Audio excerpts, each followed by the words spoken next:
आज सगळ्यात मोठा एक चमत्कार आहे. संपूर्ण महाराष्ट्राला आपल्या शैलीनं वेड लावणारे इंदुरीकर महाराज.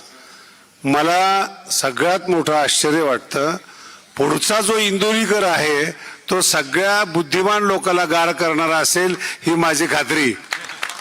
कारण की गडावर शिकायला कृष्णा आहे आणि अतिशय सुंदर अभ्यास करतो. 23 वर्षामध्ये कृष्णासारखा मुलगा आमच्या गडावर आला नाही आणि उत्तम पद्धतीने अभ्यास करून माझ्यानंतर तो ज्ञानेश्वरीची धुरा सांभाळेल.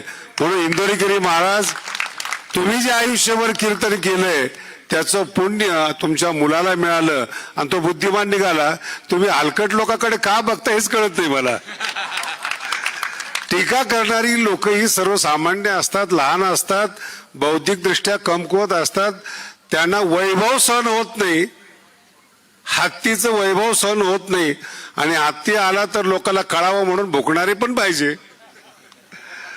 त्याच्यामुळं इंदुरीकरावर टीका करतात. जितकी जास्त होईल, ज्ञानोबा म्हणतात, तितका माणूस हा मोठा असतो. म्हणून येत्या नवीन इंदुरीकराचं आपण सगळ्यांनी स्वागत करा. ज्ञानेश्वरीतला तो भविष्यातला उगवता सूर्य आहे आणि अतिशय चांगलं शिक्षण आहे. आपल्या सगळ्याला कल्पना आहे, मी विनाकारण स्तुती करत नाही, पण खरंच आमच्या भगवानगडाचं भाग्य आहे इंदुरीकर महाराजांनी तो मुलगा देऊन ज्ञानेश्वरी भविष्यातलं माझं टेन्शन कमी केलं. आता महत्वाचा विषय आहे, पितृकार्यातलं सगळ्यात मोठं कार्य आणि अवघड मनाने केलं जाणारं मुलीला निरोप देणं आणि जिला आपण आपल्या रक्तातून वाढवलं तिचा आज तसा निरोपाचा दिवस आहे आणि आनंदाचा दिवस आईचा आहे की ती एक चांगल्या घरी चाललेली आहे. ज्ञानेश्वरी आज साहिलला भेटली. साहिलने ज्ञानेश्वरीचं कौतुक करावं आणि आपला वंश पुढं वाढवावा. माऊलीचा आशीर्वाद त्यांच्या पाठीमागे राहील. जास्त न बोलता आपल्याला सगळ्याला वेळ झालेला आहे. इंदुरीकर महाराजांना पुन्हा सांगण्यात, याच्यानंतर इंदुरीकर महाराज टीकेला उत्तर देऊ नका.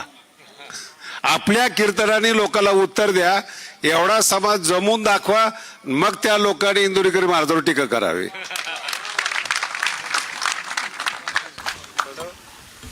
आंधी आती